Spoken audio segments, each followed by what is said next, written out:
Сәлем достар, бүгін сіздермен егер де сіздерде ИП болатын болса, сол арқылы қалай кредит алсақ болады, сол туралы айтатын боламын. Егер де сіздерде өз аттарыңызда ИП болса, және сол ИПларыңызда Каспи Пей болса, егер де Каспи Пей ашқан болсаңыздар, сол арқылы аласыздар. Мысалға, мына жерде мен ең бірінші неге кірдім, Каспи Пейға кірдім. Осы жерде сразу осы бет ашылады. Енді кредитті көретін болсақ, получить бизнес кредит деп басасыздар мына жерде. Енді почему бизнес кредит дейді? Онлайн 1 минутта одобрить дейді, без залога и документов, автоматическое погашение с ваших продаж дейді.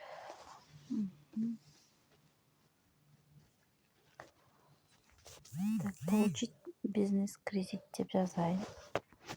Бұл жерде кәдімгі наличный кредитке қараған кезде, наличный кредит 1 миллион беретін болса, ИПіңіз болатын болса, максимальный сумма 2 миллион теңге. Енді мысалға 48 ай, 36 ай, 24 ай, 12 айға береді екен. 12 айға ай сайынғы төлем 206.461 теңге шығады. Егерде үстіне переплата 477.528 теңге, яғни 1 жылға. Ал 24 айға 124 теңге ай сайын құйып отырасыздар 2 жылға. И переплата үстінен 976.024 теңге қосылады екен.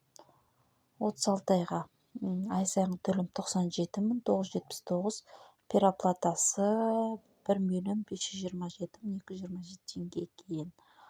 Ал 48 айға ай сайынғы төлем 85.980 теңге, переплатасы үстіне 2.127.040 теңге қосылады екен.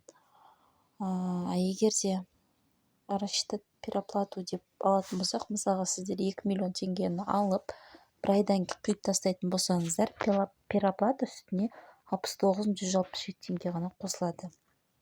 2 миллион бір айдың ішінде. Ал 2 айда жабам десеңіздер 137.752 теңге. 3 айға 205.736 теңге. 6 айға 405.866 теңге қосылады.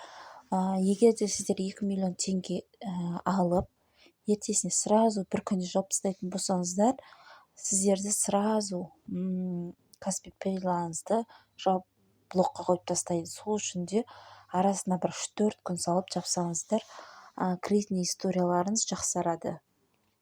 Егер де сол сразу жауып тастайтын болсаңыздар, рейтингтарыңыз резко түсіп кетеді.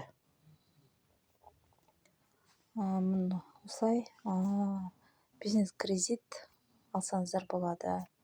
2 миллион теңгеге дейін максимальный сумма. Егер ақпарат пайдалы болса, лайк басып, каналға тіркелуді ұмытпаңыздар.